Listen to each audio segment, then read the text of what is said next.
Un rabino me enseñó que ciertas plantas no son bendiciones, sino señales silenciosas de todo lo que aún no hemos soltado: la pérdida, el miedo, la costumbre de vivir con lo que ya no nos sirve. Me dijo que 9 plantas en particular llevan consigo una memoria tan pesada que pueden convertir una entrada en un recordatorio constante de luto, limitación y pobreza, sin que nos demos cuenta de que las estamos alimentando cada día. Si sientes que algo en tu vida se ha estancado, que la abundancia no llega, o que el peso del pasado sigue ahí sin razón visible, escribe en los comentarios: elijo soltar lo que ya no me sirve y abrir mi puerta a lo nuevo. Hay casas que respiran con dificultad, no porque estén desordenadas, sino porque algo en su entrada ya no vibra con la vida. A veces es un objeto olvidado, otras veces es una planta que parecía inofensiva, pero que, con el tiempo, dejó de acompañar el ritmo de quienes viven ahí. El rabino me dijo algo que nunca olvidé: no es lo que crece en tu jardín lo que define tu suerte, sino lo que permites que se quede cerca de tu puerta cuando ya cumplió su ciclo. Y tenía razón, porque la puerta de una casa no es solo madera, cerradura o diseño. Es el lugar donde la energía del mundo se encuentra con la energía de tu hogar. Es el umbral. Y lo que vive en ese umbral no es decoración, es lenguaje. Crecí viendo cómo mi abuela cuidaba cada detalle de su entrada. Siempre había flores frescas, nunca nada marchito, nunca nada que pareciera cansado. Yo creía que era solo una costumbre estética, algo de su generación. Pero años después, cuando conocí al rabino, entendí que ella sabía algo que muchos hemos olvidado: que lo que dejamos crecer en nuestra entrada habla más fuerte que cualquier palabra de bienvenida. Puede estar diciendo: entra, pero si hay plantas que cargan historias de duelo, de encierro, de bloqueo, entonces lo que realmente está diciendo es: no hay espacio para lo nuevo. Y así vivimos, esperando cambios que no llegan, pidiendo oportunidades que se alejan sin que entendamos por qué. El rabino no hablaba con metáforas vacías, hablaba desde la observación, desde generaciones de conocimiento transmitido en silencio. Me contó de familias enteras que atravesaban ciclos de pérdida económica, enfermedades recurrentes o rupturas emocionales, y que al revisar sus hogares siempre encontraban lo mismo: plantas equivocadas en lugares sagrados. No era que las plantas fueran malignas por sí mismas, sino que cada una de ellas arrastraba un peso simbólico tan denso que terminaba impregnando la vida diaria de quienes pasaban junto a ellas. Y lo más doloroso de todo es que muchas de esas plantas habían sido elegidas con amor, regaladas en momentos importantes, o simplemente plantadas sin pensar. Pero la intención no borra el efecto, y el efecto, cuando se acumula, se convierte en patrón. Hubo una época en mi vida en la que todo parecía estancado. No había crisis visibles, pero tampoco avances. El dinero entraba y salía sin dejar rastro. Las relaciones eran funcionales, pero frías. Y yo, sin entenderlo del todo, sentía que cada vez que entraba a mi casa, algo me pesaba en el pecho. Fue entonces cuando el rabino me visitó. Solo observó. Luego señaló una planta que yo tenía desde hacía años, una que me parecía hermosa, llena de hojas grandes y verdes, y me preguntó: ¿sabes qué historia lleva esta planta? Yo no lo sabía. Me dijo: esta planta no crece hacia arriba, crece hacia adentro, se alimenta de humedad estancada, y todo lo que está estancado cerca de tu puerta eventualmente se estanca dentro de ti. Esa conversación cambió mi forma de ver mi hogar. No se trataba de superstición, se trataba de coherencia. Si yo quería movimiento en mi vida, no podía permitir que lo primero que tocara mi energía al entrar fuera algo inmóvil, algo sin dirección, algo que representara encierro. Así que comencé a prestar atención, y lo que descubrí fue inquietante.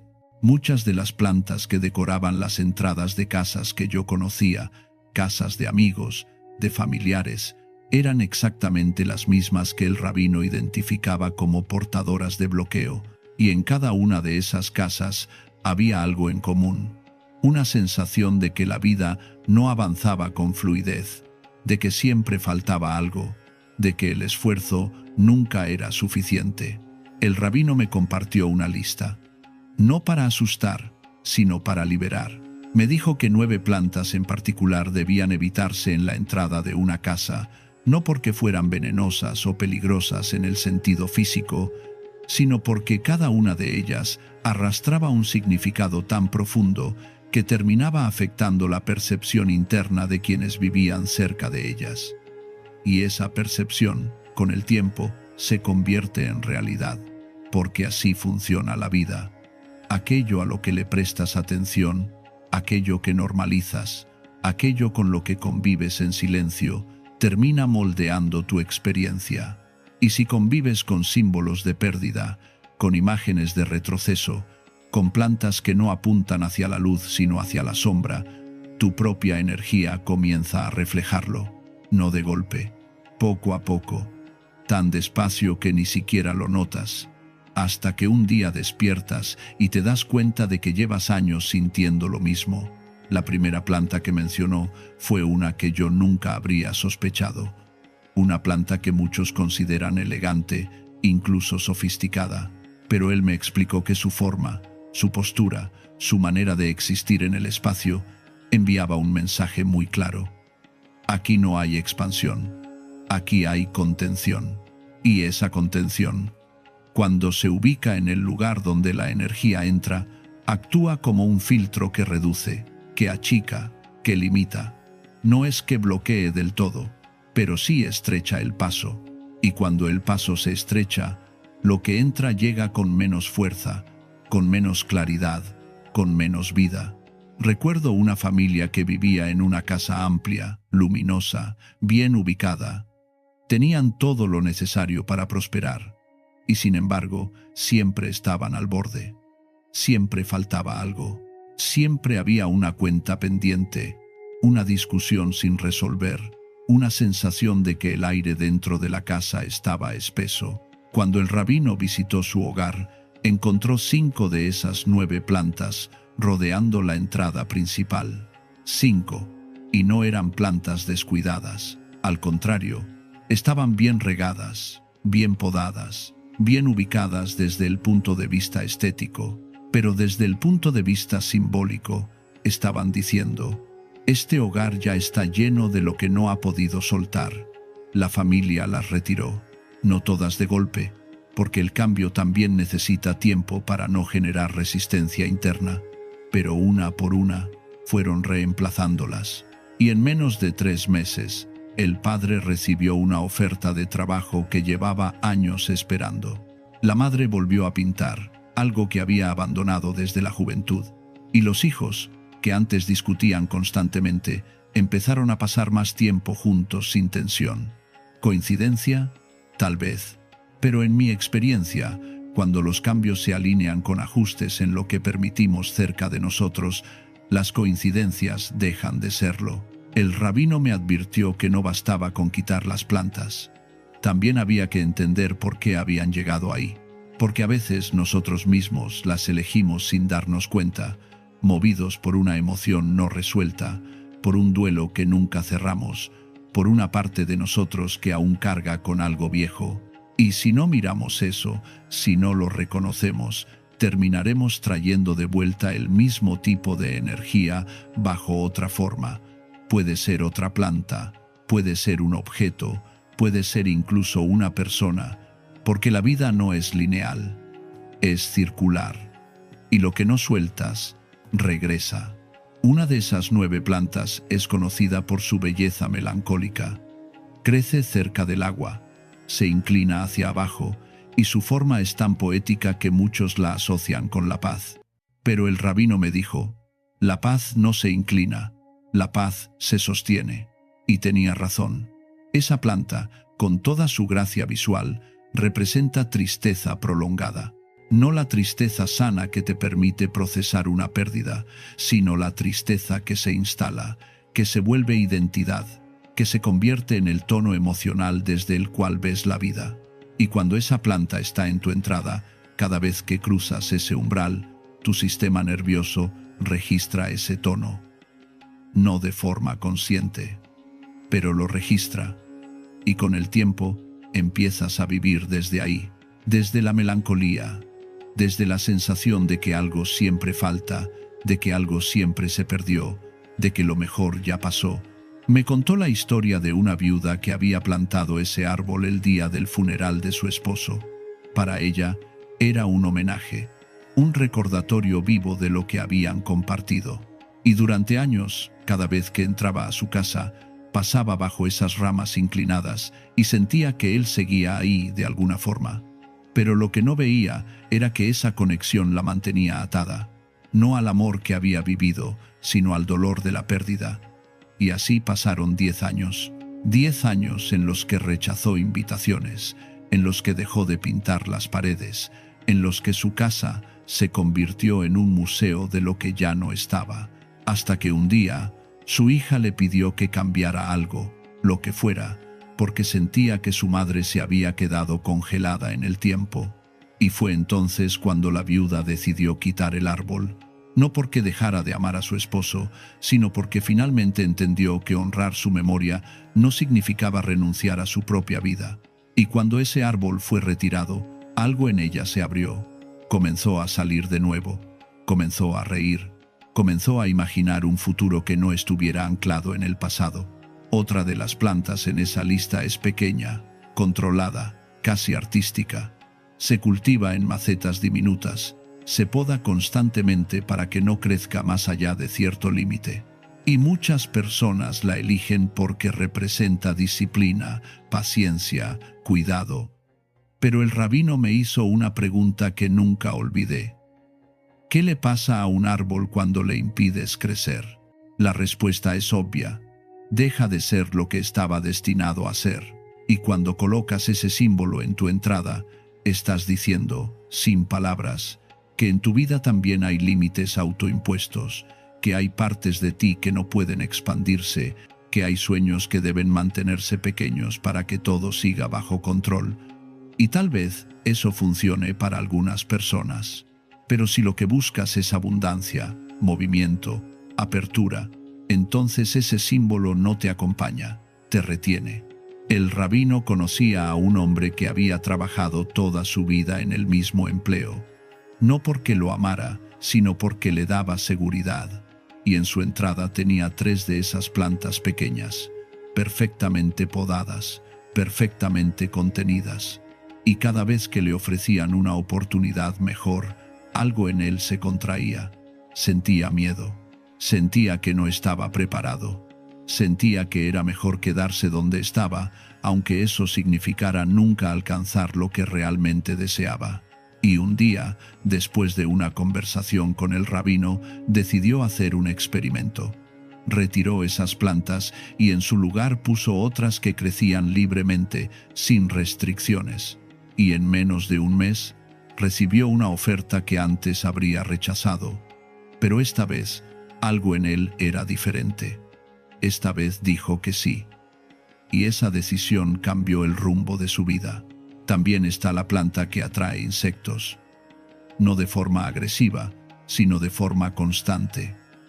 Pequeños visitantes que revolotean, que se posan, que distraen, y aunque parezca un detalle menor, en realidad no lo es. Porque tu entrada es el primer filtro de tu hogar.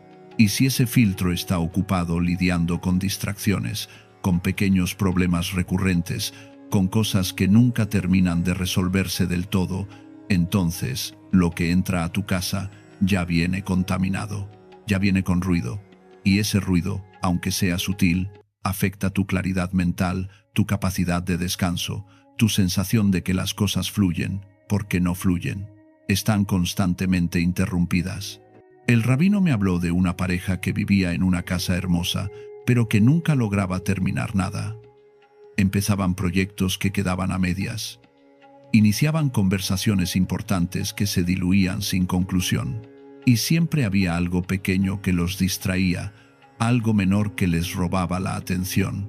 Cuando el rabino visitó su hogar, encontró esa planta en su entrada, y alrededor de ella una nube constante de pequeños insectos, no una plaga, pero sí una presencia, y les explicó que esa presencia, por sutil que fuera, estaba creando un patrón de interrupción constante, de atención fragmentada, de energía dispersa.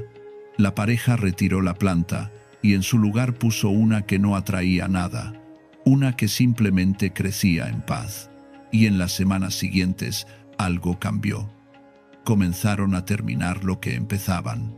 Las conversaciones se volvieron más profundas y la casa, aunque seguía siendo la misma, se sentía más clara, más enfocada, más viva. Hay una planta que muchos consideran protectora. Tiene espinas, es resistente, sobrevive en condiciones difíciles. Y desde esa lógica, parece una buena elección para una entrada. Pero el rabino me explicó que la protección verdadera no necesita armarse. La protección verdadera viene de la claridad, de la firmeza interna, no de las púas externas. Y cuando colocas una planta con espinas en tu puerta, lo que estás diciendo es: no confío, necesito defenderme, espero ataque. Y esa expectativa, aunque inconsciente, se convierte en invitación, porque la energía siempre responde a lo que proyectas. Si proyectas defensa, recibes confrontación. Si proyectas apertura, recibes colaboración. Es así de simple y así de profundo. Conocí a una mujer que había colocado esas plantas en su entrada después de un divorcio difícil. Para ella, eran una declaración: nadie me volverá a lastimar. Y durante años, efectivamente, nadie se acercó demasiado, ni para lastimarla ni para amarla. Vivía sola, trabajaba sola, y aunque decía que estaba bien, había una soledad en su mirada que no podía ocultar.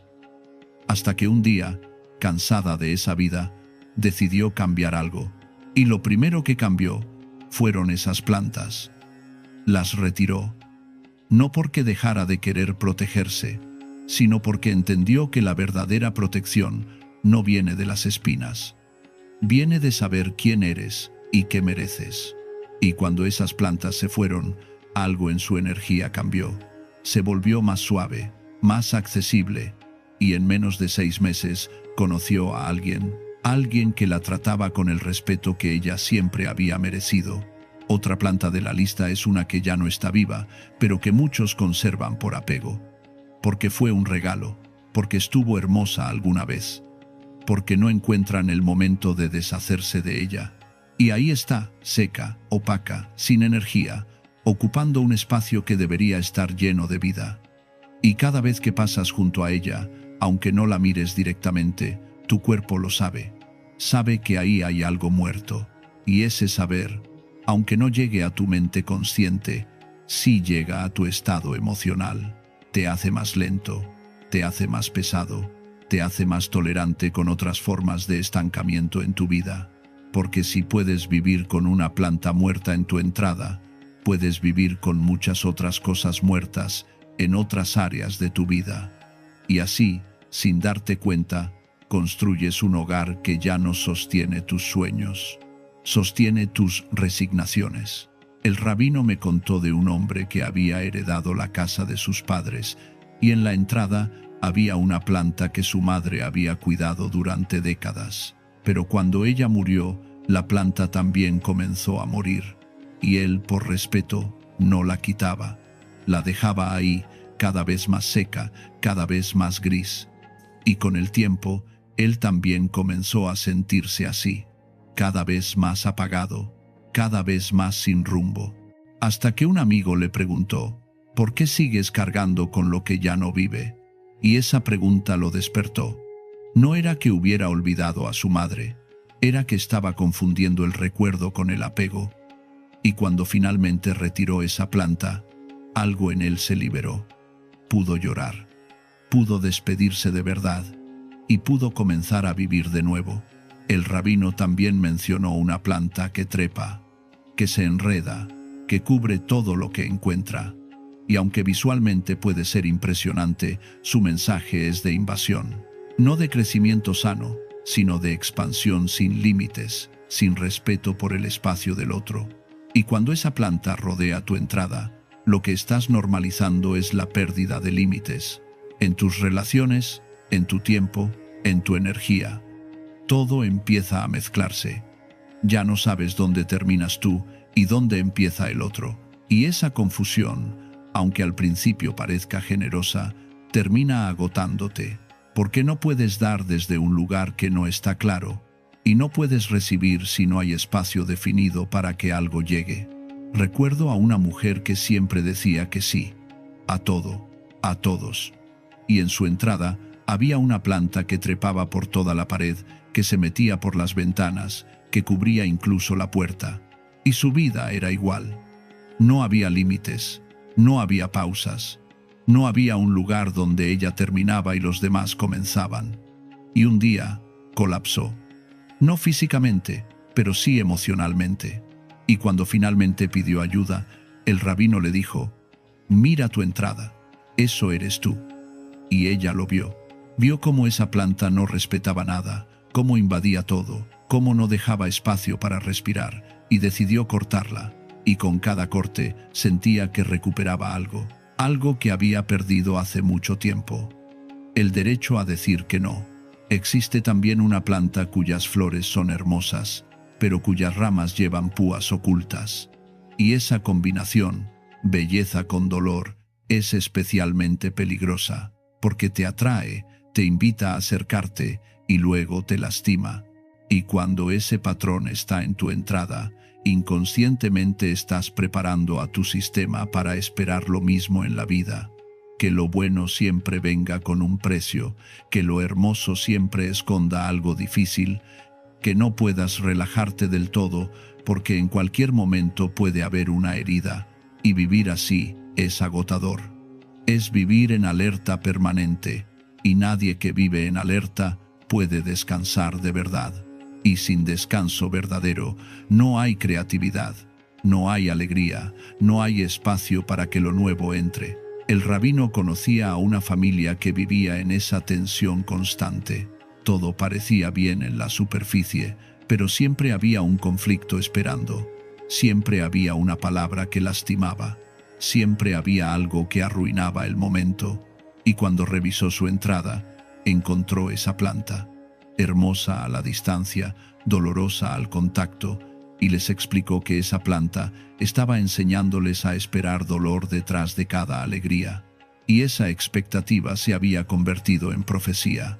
La familia la retiró y plantó algo diferente, algo que florecía sin espinas.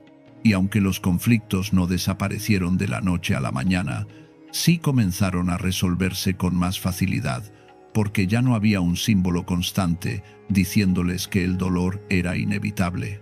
Una de las plantas más sorprendentes en la lista es una que simboliza abundancia en algunas culturas, pero que en la tradición del rabino representa exactamente lo contrario, porque su tronco es grueso, pero su copa es escasa, porque acumula agua, pero no la distribuye, porque parece fuerte, pero en realidad está reteniendo, no fluyendo, y la abundancia verdadera no se retiene, se mueve, se comparte, se transforma.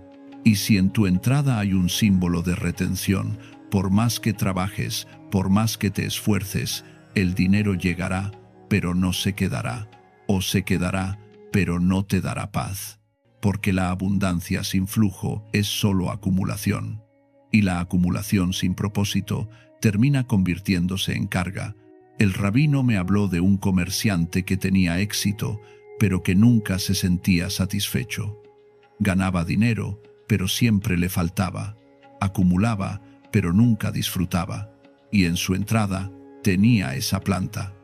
Grande, imponente, pero sin vida real, sin movimiento. Y el rabino le preguntó: ¿para qué acumulas si nunca dejas que nada salga? Y el hombre no supo qué responder, porque toda su vida había creído que más era mejor, pero nunca se había preguntado para qué. Y cuando retiró esa planta y en su lugar puso una que florecía abundantemente, que daba frutos, que se renovaba cada temporada. Algo en su relación con el dinero cambió. Dejó de acumular por miedo y comenzó a compartir con propósito. Y curiosamente, mientras más compartía, más recibía. El rabino también mencionó una planta que muchos colocan porque les recuerda a alguien que perdieron. Y entiendo ese gesto. Entiendo el deseo de mantener viva la memoria. Pero él me dijo algo que me conmovió profundamente. Honrar a alguien no significa quedarte donde esa persona se quedó. Honrarlo es seguir caminando con lo mejor que te dejó. Y esa planta, si está en tu entrada, no te está dejando caminar. Te está pidiendo que te quedes, que mires hacia atrás, que no avances demasiado para no alejarte de lo que fue. Y ese tipo de lealtad, aunque bien intencionada, es una trampa, porque la vida no se detiene. Y si tú te detienes, la vida pasa a tu lado, no a través de ti. Conocí a un hombre cuyo padre había sido jardinero, y en su entrada tenía la misma planta que su padre había cultivado toda su vida. Y cada vez que la veía, sentía que su padre estaba ahí, pero también sentía que no podía avanzar, que cualquier cambio sería una traición. Hasta que un día, su hija le preguntó: ¿tú crees que el abuelo querría que te quedaras atrapado en su recuerdo?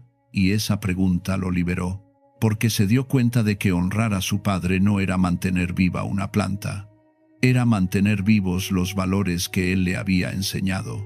Y cuando retiró esa planta, no sintió culpa, sintió alivio, porque finalmente podía ser él mismo, sin cargar con el peso de lo que ya no estaba. La última planta de la lista es una que crece hacia abajo, literalmente. Sus ramas cuelgan, sus hojas apuntan al suelo, su energía es de descenso, y aunque tiene una belleza innegable, especialmente al atardecer, cuando la luz la atraviesa, su mensaje es claro: rendición. No la rendición consciente que viene después de una batalla bien peleada, sino la rendición crónica, la que se instala como estado permanente. Y cuando esa planta está en tu entrada, te estás acostumbrando a vivir desde ahí. Desde la idea de que las cosas son así, de que no hay mucho que hacer, de que mejor no intentar demasiado para no decepcionarte. Y esa actitud, aunque te proteja del dolor inmediato, también te protege de la alegría, te protege de la sorpresa, te protege de todo lo que podría llegar si te permitieras estar abierto. El rabino me contó de una mujer que había perdido su trabajo hace años, y desde entonces había dejado de intentar, había dejado de soñar, había dejado de creer que algo mejor era posible. Y en su entrada tenía ese árbol, inclinado, pesado, descendente, y cada vez que salía de su casa, lo veía, y cada vez que lo veía, algo en ella se resignaba un poco más, hasta que un vecino le dijo: «Ese árbol está muriendo, ¿no quieres cambiarlo?». Y ella respondió: «Yo también estoy muriendo, ¿para qué cambiarlo?». Pero esas palabras, dichas en voz alta, la sacudieron, porque se dio cuenta de lo que había normalizado, y decidió hacer algo. Retiró el árbol, plantó algo nuevo, algo que crecía hacia arriba. Y aunque al principio no sintió nada, con el tiempo algo comenzó a cambiar. Comenzó a buscar trabajo de nuevo, comenzó a salir, comenzó a creer que tal vez, solo tal vez, algo mejor era posible. El rabino no me pidió que arrancara todo de golpe, me pidió que observara, que prestara atención a cómo me sentía cada vez que entraba a mi casa, que notara si había alguna planta que, aunque me gustara visualmente, me generaba una sensación incómoda cuando la miraba de verdad. Y tenía razón, había una que yo había heredado de mi madre, y cada vez que pasaba junto a ella, algo en mí se contraía. No era odio, no era rechazo, era tristeza, una tristeza vieja, no procesada, que esa planta mantenía viva. Y cuando finalmente la retiré y planté en su lugar algo que crecía hacia arriba, algo que florecía con fuerza, algo que no cargaba historia sino que invitaba futuro, sentí que mi casa respiraba diferente, y yo también. No se trata de borrar el pasado. Se trata de no permitir que el pasado sea la única voz que hable en tu presente, y tu entrada, ese pequeño espacio entre el mundo y tu hogar, es donde esa voz se escucha más fuerte. Así que si sientes que algo en tu vida no avanza, que la abundancia no llega, que la alegría se quedó atrás, revisa qué está creciendo en tu puerta, porque tal vez no sea que la vida no quiera darte, tal vez sea que tu entrada está diciendo, no hay lugar. El rabino me enseñó que cada una de estas 9 plantas lleva un mensaje, y ese mensaje, repetido día tras día, termina convirtiéndose en tu realidad. No porque las plantas tengan poder sobre ti, sino porque tú tienes poder sobre lo que permites en tu espacio. Y cuando cambias lo que permites, cambias lo que recibes. Hay quienes dirán que esto es superstición, que las plantas son solo plantas, y tal vez tengan razón. Pero yo he visto demasiadas vidas cambiar después de un ajuste tan simple como este.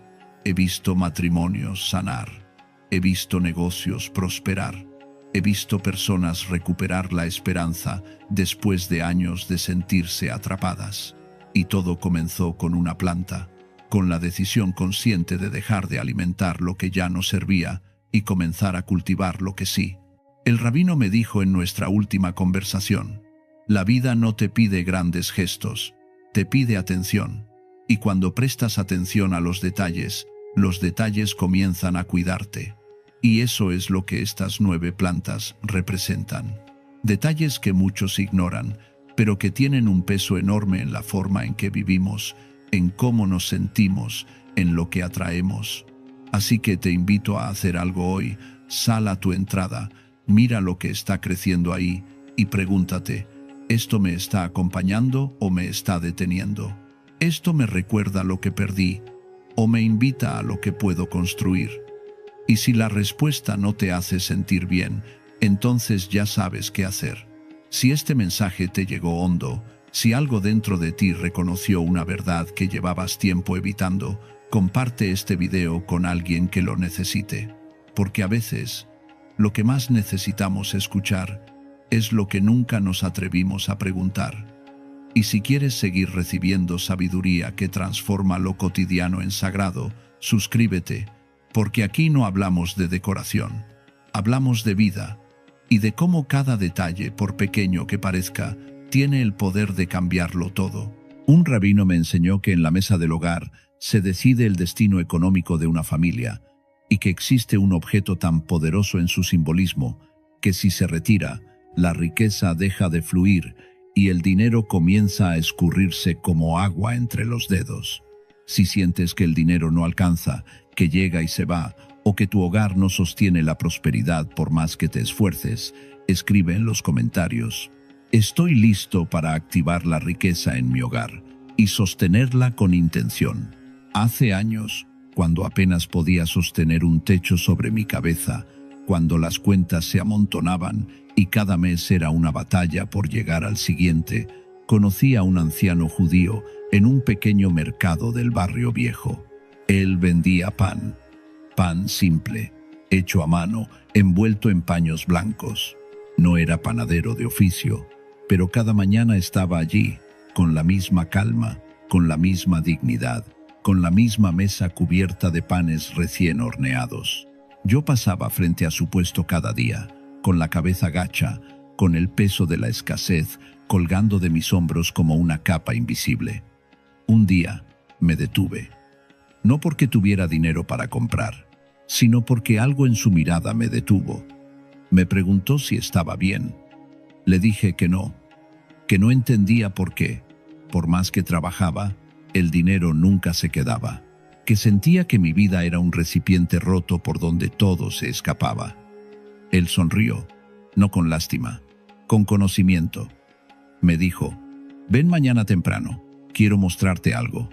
Y fui. Llegué antes del amanecer. Su casa estaba en el piso superior de una vieja edificación de piedra. Subí las escaleras, y cuando entré, lo primero que vi fue su mesa. No era grande, no era lujosa, pero sobre ella, en el centro exacto, descansaba un pan entero, envuelto en un paño blanco, como si fuera un objeto sagrado. Alrededor, nada más, solo ese pan. Silencioso, presente, permanente. Me senté frente a él y me dijo: este pan nunca se retira de esta mesa. Nunca. Puede cortarse, puede compartirse, pero siempre hay un pan entero sobre esta mesa. Porque el pan no es solo alimento, es el símbolo más antiguo de la promesa de que habrá sustento, es el pacto visible con la abundancia. Si no hay pan sobre la mesa, le estás diciendo al universo que no esperas nada, que ya te has resignado a la escasez. Pero si está allí, si lo mantienes allí con intención, con respeto, con constancia, estás declarando que en tu hogar siempre habrá. Le pregunté si eso realmente funcionaba. Me miró fijo y me dijo: funciona si entiendes lo que estás haciendo. Esto no es magia, es orden, es memoria ancestral. Es un acto consciente de preparar tu hogar para recibir. Y si no preparas tu hogar, ¿cómo va a llegar lo que buscas? Esa conversación me partió por dentro, porque yo había pasado años esperando que algo cambiara, pero mi mesa estaba vacía. O peor, estaba llena de facturas, de papeles que me recordaban lo que no tenía, de restos de comidas frías, de objetos sin sentido acumulados sin intención. Mi mesa no era un lugar de abundancia, era un altar de preocupación, un recordatorio constante de mi lucha. Y sin darme cuenta, cada vez que me sentaba frente a ella, estaba reforzando esa narrativa. Estaba diciéndome a mí mismo, una y otra vez, que la escasez era mi realidad. El rabino me explicó que en la tradición antigua, la mesa del hogar no era un mueble cualquiera, era el centro energético de la casa, el lugar donde la familia se reunía, donde se compartía el pan, donde se tomaban decisiones, donde se celebraba la vida. Y por eso, lo que se colocaba sobre esa mesa no era un detalle decorativo, era una declaración, una intención visible, un pacto con el flujo de la vida. Me dijo: si tu mesa está desordenada, tu economía estará desordenada. Si tu mesa está vacía, tu vida sentirá ese vacío. Si tu mesa está llena de preocupaciones, las preocupaciones se multiplicarán. Pero si tu mesa tiene un pan entero, envuelto con cuidado, colocado con respeto, estás diciendo: aquí siempre habrá. Y esa declaración no es una súplica, es una certeza. Volví a mi casa ese día con un pan, lo envolví en un paño blanco limpio, lo coloqué en el centro de mi mesa, y por primera vez en años, mi mesa dejó de ser un depósito de desorden y se convirtió en algo más. En un recordatorio, en una promesa. Al principio no pasó nada, o al menos eso creí.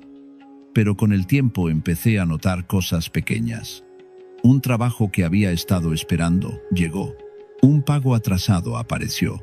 Una oportunidad que no había buscado tocó mi puerta. No fueron milagros, fueron movimientos, flujo, como si algo que había estado atascado finalmente empezara a moverse. Y lo más extraño, mi relación con el dinero cambió. Dejé de sentir esa angustia constante, esa sensación de que nunca iba a ser suficiente, porque cada vez que miraba mi mesa, veía ese pan, y ese pan me recordaba que ya había empezado a prepararme, que ya había tomado una decisión, que no estaba esperando pasivamente, estaba actuando, con intención, con constancia, con respeto por lo que quería atraer. Pasaron los meses. Volví a visitar al rabino, le conté lo que había pasado. Él asintió, como si ya lo supiera, y entonces me dijo: ahora te voy a enseñar algo más, porque el pan es el centro, pero no es lo único. Hay otros elementos que deben acompañarlo, elementos que refuerzan esa intención, que completan el círculo, que hacen que tu mesa se convierta en un verdadero canal de prosperidad. Y me los mostró, uno por uno, con la misma calma, con la misma precisión con la que un maestro transmite un conocimiento que no puede perderse. El pan, me dijo, es la base, es el sustento, es la promesa de que siempre habrá. pero junto a él debe haber una frutera con frutas frescas, no vacía, nunca vacía, porque las frutas representan la multiplicación, la vitalidad, la renovación constante. En nuestra tradición, las frutas sobre la mesa son señal de que la vida sigue creciendo, de que hay fertilidad, de que lo que llega no se estanca, sino que se expande. Las naranjas, las manzanas, las uvas, cada una tiene su fuerza simbólica. Pero lo importante no es cuál fruta elijas, lo importante es que estén frescas, que estén presentes, que no dejes que se pudran, porque una fruta podrida sobre la mesa es un mensaje de abandono, de descuido, de que has dejado que lo bueno se eche a perder. Y si permites eso en tu mesa, lo permitirás en tu vida. Me habló de cómo en los hogares de los sabios antiguos la frutera nunca estaba vacía. Incluso en tiempos de escasez, siempre había al menos una fruta sobre la mesa, porque esa presencia constante era una forma de decirle a la vida: confío en que habrá más, no me rindo ante la falta, me preparo para la abundancia. Las naranjas y mandarinas, me explicó, han sido consideradas desde tiempos inmemoriales como símbolos de fortuna y buenas oportunidades. Su color dorado representa el sol, la energía vital, el flujo constante de recursos. En muchas culturas, regalar estas frutas es una forma de desear prosperidad, pero más allá del simbolismo cultural, hay algo profundo en el acto de mantenerlas presentes sobre tu mesa. Cada vez que las ves, cada vez que las tocas, cada vez que las comes, estás recordándote que la abundancia es algo vivo, algo que se renueva, algo que está en movimiento constante. Las uvas, por su parte, representan la multiplicación. Una sola semilla produce un racimo completo, y ese racimo se convierte en muchos más. Es el símbolo perfecto de cómo una pequeña inversión de intención puede expandirse en resultados abundantes. En algunas tradiciones, comer uvas en momentos especiales del año es un ritual para llamar a la multiplicación de la riqueza. Pero no necesitas esperar a una fecha especial. Cada día puede ser un momento de renovación si mantienes esa intención viva sobre tu mesa. Las manzanas, me dijo, representan la armonía y la salud en el hogar. Una casa donde hay salud, donde hay paz, es una casa donde el dinero puede fluir sin obstáculos, porque la abundancia no es solo dinero, es equilibrio, es bienestar, es la capacidad de disfrutar lo que tienes sin ansiedad, sin miedo, sin tensión constante. Y la manzana roja, en particular, se considera un símbolo de protección, de que lo que entra en tu hogar está a salvo, de que lo que construyes no se destruye fácilmente. Pero recuerda, me advirtió, la frutera no debe estar vacía. Si por alguna razón no tienes frutas frescas, coloca frutas de buena calidad, bien cuidadas, que representen esa misma energía, porque lo que importa no es solo el objeto físico, sino la intención que hay detrás. La declaración silenciosa de que en tu hogar siempre hay vitalidad, siempre hay renovación, siempre hay motivo para celebrar la vida. Luego me habló de las flores.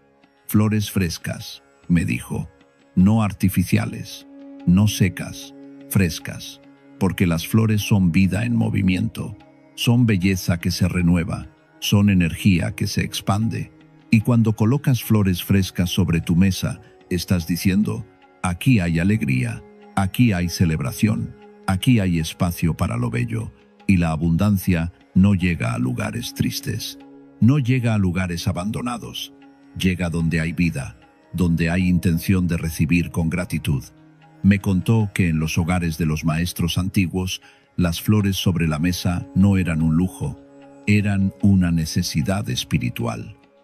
Porque vivir rodeado de belleza transforma la percepción interna, transforma la forma en que te relacionas con tu propia vida. Si tu entorno es gris, apagado, sin vida, tu mente se habitúa a la escasez. Pero si cada día ves flores frescas sobre tu mesa, tu mente se habitúa a la renovación, a la alegría, a la abundancia que se manifiesta en formas simples pero profundas. Las flores amarillas, me explicó, están asociadas con la riqueza y el éxito financiero. Su color brillante atrae la atención, despierta la energía, activa el movimiento interno necesario para tomar decisiones y actuar con claridad. En muchas culturas antiguas, el amarillo era el color de la nobleza, de aquellos que tenían acceso a recursos, conocimiento y poder.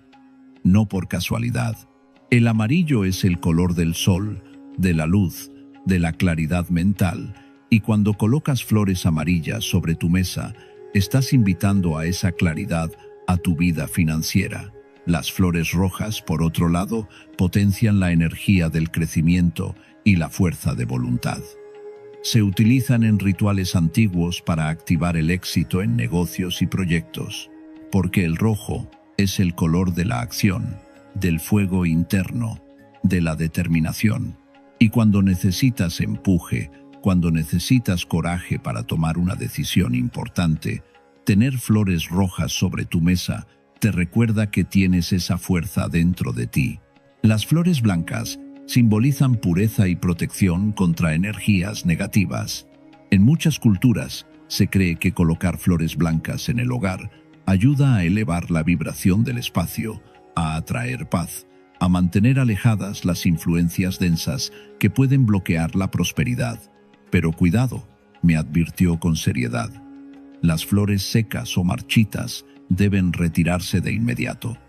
No las dejes sobre la mesa ni un día más después de que empiecen a perder vida, porque las flores muertas representan energía estancada, representan el fin de un ciclo sin renovación. Y si permites que lo muerto permanezca sobre tu mesa, estás permitiendo que lo estancado permanezca en tu vida. Cambia las flores cada semana. Obsérvalas, cuídalas. Y cuando sea momento de retirarlas, hazlo con gratitud. Agradece por la belleza que trajeron, por la vida que representaron, y coloca flores nuevas con la misma intención. Este simple acto de renovación constante te entrena para soltar lo que ya cumplió su ciclo y abrirte a lo nuevo. Y esa es una de las claves más importantes de la abundancia, saber soltar para poder recibir. Después me mostró 2 pequeños recipientes, uno con sal, otro con pimienta.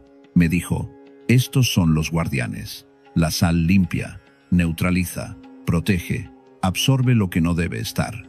Y la pimienta activa, despierta, impulsa. Juntas, crean un equilibrio, un campo de protección y movimiento.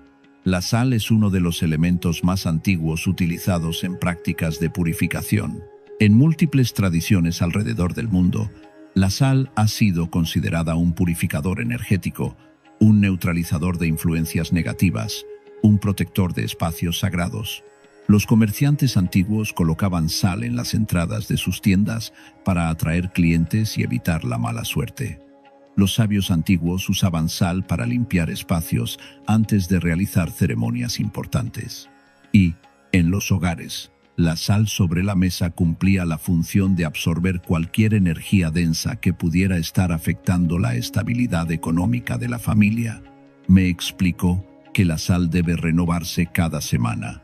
No puede quedarse estancada, porque si se queda, se satura de lo que ha absorbido y deja de funcionar. Es como un filtro que necesita limpiarse para seguir cumpliendo su propósito. Cada semana, retira la sal vieja, deséchala en el fregadero con agua corriente y coloca sal nueva en el recipiente. Este simple gesto es un recordatorio de que la limpieza es constante, de que no basta con limpiar una vez y olvidarse. La vida trae constantemente nuevas energías, nuevas situaciones, nuevas tensiones, y la sal sobre tu mesa te ayuda a mantener ese espacio limpio, protegido, listo para recibir. La pimienta, por su parte, tiene una función diferente pero igualmente importante. La pimienta es el impulso, es la chispa, es el recordatorio de que la abundancia no llega por sí sola a quienes esperan pasivamente. Requiere acción, requiere movimiento, requiere decisión. Colocar un pequeño cuenco con pimienta sobre la mesa simboliza ese impulso necesario para atraer oportunidades económicas. No es que la pimienta haga el trabajo por ti, es que su presencia te recuerda, cada vez que la ves, que tú debes activar tu propia energía, que debes moverte, que debes actuar, que debes estar despierto a las oportunidades que aparecen. Juntas, la sal y la pimienta crean un balance perfecto. La sal protege y limpia. La pimienta activa e impulsa. Y sobre tu mesa, estos dos pequeños recipientes se convierten en guardianes silenciosos de tu prosperidad. No necesitas grandes cantidades, no necesitas rituales complicados, solo necesitas mantenerlos presentes, renovarlos con regularidad y entender su propósito. Porque cada objeto sobre tu mesa tiene un lenguaje, y cuando aprendes a hablar ese lenguaje, cuando aprendes a usar esos símbolos con intención, estás construyendo un sistema de orden interno que tu mente, tu casa y tu vida entienden perfectamente. Cuando terminó de explicarme todos estos elementos, me di cuenta de que no me había enseñado un ritual mágico. Me había enseñado un sistema de orden, un lenguaje simbólico que mi mente, mi casa y mi vida podían entender, porque el cerebro humano responde a los símbolos, responde a la repetición, responde a la intención visible. Y cuando colocas estos elementos sobre tu mesa, no estás manipulando fuerzas invisibles. Estás entrenando tu propia percepción. Estás construyendo un ambiente interno que ya no está enfocado en la falta, sino en la presencia. Que ya no está saturado de preocupación, sino de preparación. Implementé todo lo que me enseñó. El pan envuelto en el centro, la frutera llena, las flores frescas, los pequeños recipientes con sal y pimienta. Y algo cambió.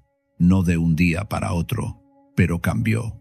Mi mesa dejó de ser un lugar donde comía distraído, apurado, preocupado.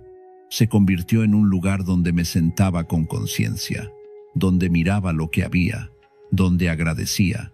Y esa gratitud, esa conciencia, empezó a filtrarse en otras áreas de mi vida.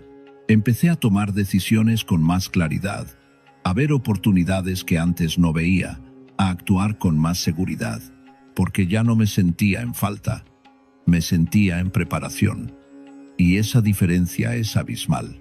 Si quieres que este conocimiento siga llegando a tu vida, suscríbete ahora y activa las notificaciones. Aquí comparto sabiduría antigua que transforma la relación con la abundancia desde adentro. Pero el rabino también me advirtió sobre los errores. Me dijo, hay cosas que nunca deben estar sobre esta mesa. Y si las tienes, debes retirarlas de inmediato. Porque cada objeto sobre tu mesa está declarando algo. Y si lo que declaras es preocupación, escasez o descuido, eso es lo que se expande en tu vida. El primer error, me dijo con firmeza, es dejar facturas, deudas o papeles de problemas sobre la mesa. Muchas personas tienen la costumbre de poner sobre la mesa los recordatorios de lo que deben, de lo que no tienen, de lo que les falta. Y cada vez que se sientan, ven eso, y cada vez que ven eso, refuerzan la narrativa de la falta. Me explicó que la mesa es un espacio de declaración. Todo lo que colocas sobre ella es un mensaje que envías constantemente a tu mente subconsciente. Si colocas facturas, estás diciendo, esto es lo que me falta, esto es lo que debo, esto es lo que me preocupa, y tu mente lo registra, y lo repite, y lo refuerza, hasta que esa narrativa se convierte en tu realidad dominante. Me dijo, si tienes papeles financieros que organizar, guárdalos en un cajón, en una carpeta, en un lugar específico donde puedas revisarlos cuando sea necesario, pero no sobre la mesa, porque la mesa es el lugar de la abundancia, no de la deuda. Es el lugar donde celebras lo que tienes, no donde te recuerdas lo que te falta. Este simple cambio puede parecer insignificante, pero su impacto es profundo, porque cada vez que te sientas en tu mesa y no ves facturas, cada vez que miras alrededor y solo ves símbolos de abundancia, Tu mente empieza a cambiar la historia que se cuenta a sí misma. Empieza a enfocarse en lo que hay, en lo que funciona, en lo que crece. Y esa nueva narrativa se filtra en tus decisiones, en tu estado emocional, en tu capacidad de atraer y sostener la prosperidad. El segundo error es el desorden. Una mesa llena de objetos sin sentido, de llaves, de carteras, de bolsas, de cosas acumuladas sin intención, es una mesa que no tiene claridad. Y si tu mesa no tiene claridad, tu economía tampoco la tendrá. Me explicó que el desorden no es solo un problema estético, es un problema de flujo. Cuando hay desorden, la energía no puede moverse libremente. Se atasca, se dispersa, se confunde. Y lo mismo pasa con el dinero. Si tu mesa está desordenada, si no hay un orden claro, si cada día se acumulan cosas nuevas sin propósito, tu economía reflejará ese mismo patrón. Ingresos que llegan y se dispersan sin saber a dónde van. Gastos que aparecen sin control. Una sensación constante de que nunca alcanza, de que siempre falta algo, de que no hay claridad sobre cuánto tienes ni hacia dónde va tu dinero. Mantén tu mesa despejada, me dijo con firmeza. Que cada objeto que esté sobre ella tenga un propósito claro, que contribuya a la intención de abundancia. Si no tiene una razón para estar allí, si no refuerza la energía que quieres cultivar, retíralo. Crea el hábito de limpiar tu mesa cada noche antes de dormir. Retira lo que se acumuló durante el día. Deja solo los elementos esenciales: el pan, las frutas, las flores, la sal, la pimienta. Y cuando despiertes cada mañana, verás una mesa ordenada, una mesa que declara claridad, una mesa que te recuerda que tu vida tiene orden, intención y dirección.